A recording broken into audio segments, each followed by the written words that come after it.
O ladrão, vacilão e o cristão. Meu nome é Gilberto e você está no Filosofando na Penumbra. Seja bem-vindo.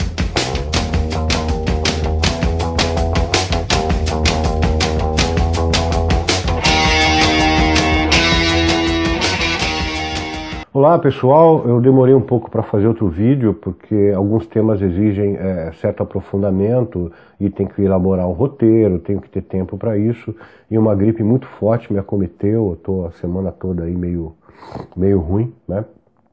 Porém eu decidi falar de um caso que bombou essa semana, de um vídeo de um garoto sendo torturado e tatuado na testa, cujos protagonistas disso alegaram que o garoto tentou roubar uma bicicleta de um deficiente físico. Muita gente, mas muita gente mesmo, se sentiu representada por esses tatuadores. Quase que tiveram orgasmos de vingança ao ver o que eles fizeram com o rapaz. Poucas pessoas, porém, saíram não em defesa do que o rapaz fez, isso é importante deixar claro, contra uma situação, né? Saíram contra uma situação que ficou evidente ali, no mínimo cárcere privado e tortura, ou seja, uma ação desproporcional, no mínimo, para falar o mínimo. Nem ao Estado, que é instituído do poder de repressão, é permitido esse tipo de coisa.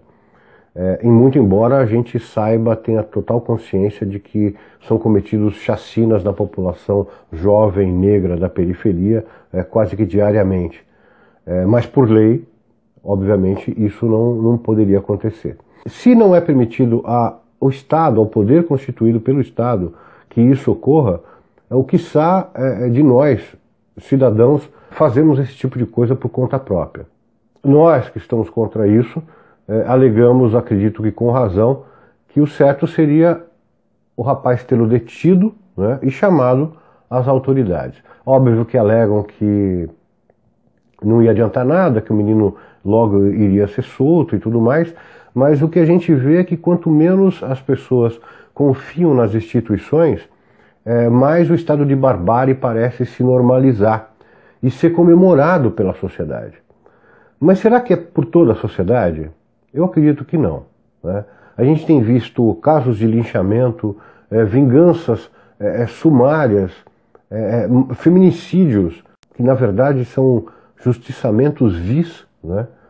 E não tem só se tornado comum, né, esse tipo de coisa, mas tem sido efusivamente comemorado na internet afora por um certo tipo de gente, né? E esse tipo de coisa parece realmente criar uma catarse entre as pessoas.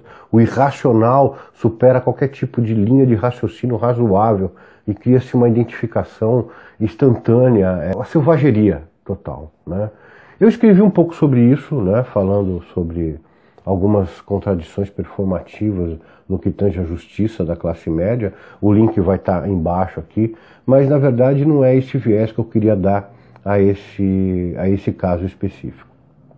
O que mais me chamou a atenção, na verdade, foi que o tatuador, aquele que fez a tatuagem no menino, aparece aí na foto, vocês podem ver, ele tem uma tatuagem de Jesus no braço, né? Então, obviamente, ele é um cristão.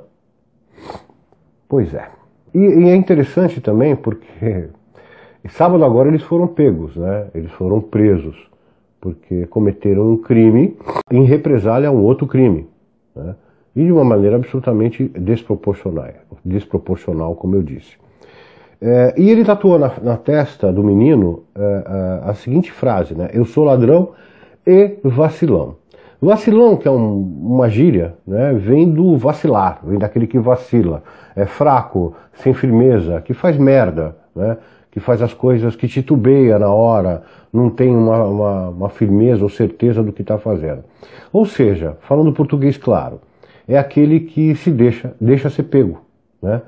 Vacila porque fez e se deixou pegar, né? Então, na verdade, nós estamos falando de dois vacilões. O menino, que é vacilão e se deixou ser pego por dois brutamontes, e os dois brutamontes, que se deixou ser pego fazendo um crime contra o garoto, né? vacilões. Mas vai além disso tudo, né?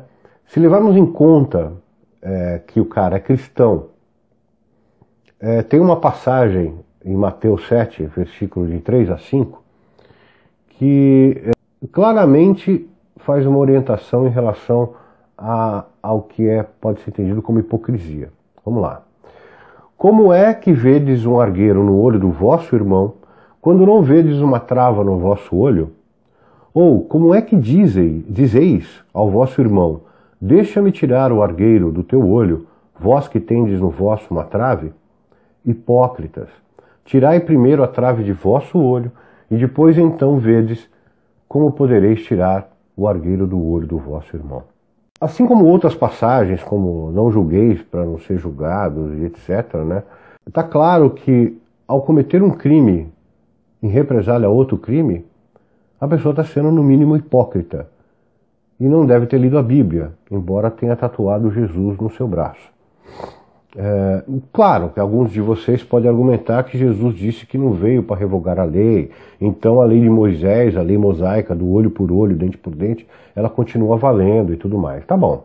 Eu não preciso dizer que essa lei entra em contradição com o perdoar 77 vezes, oferecer a outra face, que Jesus disse, mas o importante é entender o que significa esse olho por olho, dente por dente.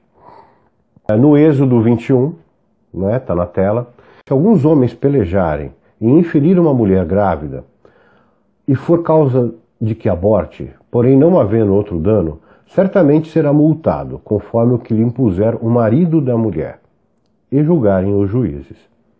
Mas se houver morte, então darás vida por vida, olho por olho, dente por dente, mão por mão, pé por pé, queimadura por queimadura, ferida por ferida, golpe por golpe. E quando alguém ferir o olho do seu servo, ou o olho da sua serva, e o danificar, deixará ele livre pelo seu olho. E se tirar o dente de seu servo, ou o dente da sua serva, o deixará ir livre pelo seu dente. Pois é.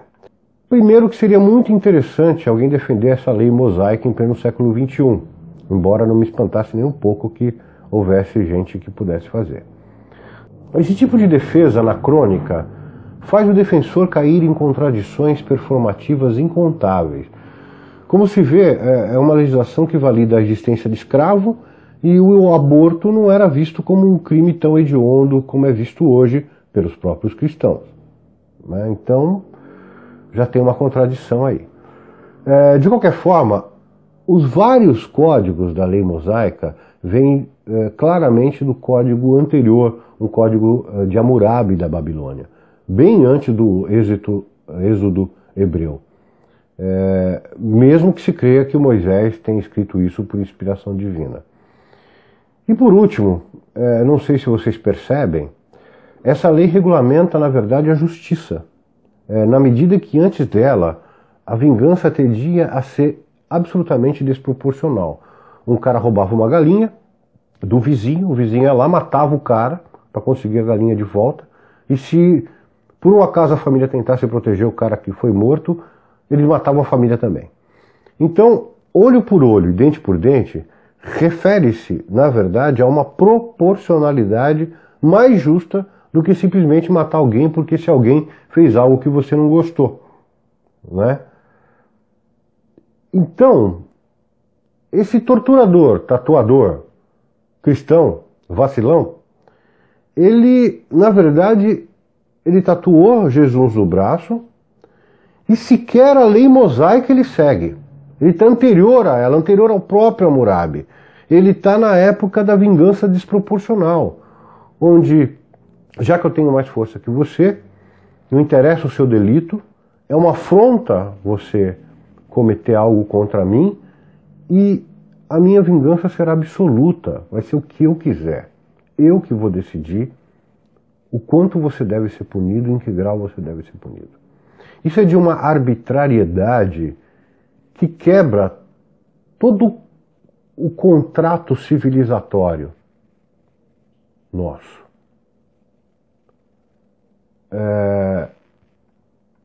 Isso não se aplica só a quem crê. né? Não tem a ver com mandamentos de religião, tem a ver com civilidade. Se bem que esse tatuador, torturador, vacilão cristão, ele não está muito sozinho na nossa sociedade. Acreditem se quiser, cerca de 57%, quase 60% da bancada evangélica em nosso Congresso Nacional responde a algum tipo de processo contra a corrupção. Seja peculato, improbidade administrativa, corrupção eleitoral, sonegação fiscal, abuso de poder econômico, etc. Ou seja, pelo menos 60% é vacilão também, tanto quanto esse torturador hipócrita e cristão. E tem gente que votou nesse pessoal. Provavelmente esses mesmos cristãos que amou o vídeo, curtiu e compartilhou. Pensa nisso, né? Quanto aos não cristãos que regozijaram com a tortura feita ao rapaz, babando de satisfação, numa catarse mórbida, né, daquele público medieval que ia assistir na praça pública os enforcamentos, né, e voltavam leves para casa, dessas figuras é esperado isso mesmo. A irracionalidade, a violência gratuita e desproporcional, sempre que eles se sentem ameaçados em seu estilo de vida mesquinho e pequeno. Não interessa o porquê que aconteceu isso. Se o rapaz pode ter uma chance de reconstruir a sua vida e ser alguém diferente na sociedade, não, isso não importa. Cutucou a oportunidade, então eu vou fazer de tudo para que essa pessoa seja punida da pior forma possível.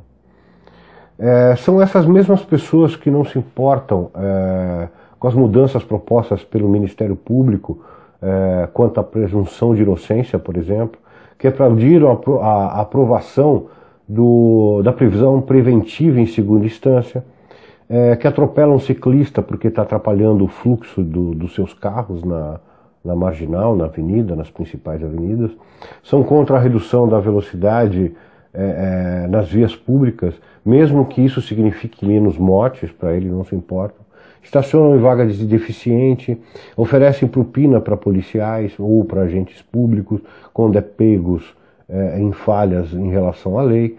É sempre mais do mesmo, né? Essas pessoas, em geral, pode ver, adoram se intitular como cidadãos de bem. Igual aquele pessoal do passado, lembra? Vestia capuz branco, queimava um negro aqui e ali. Pensem nisso.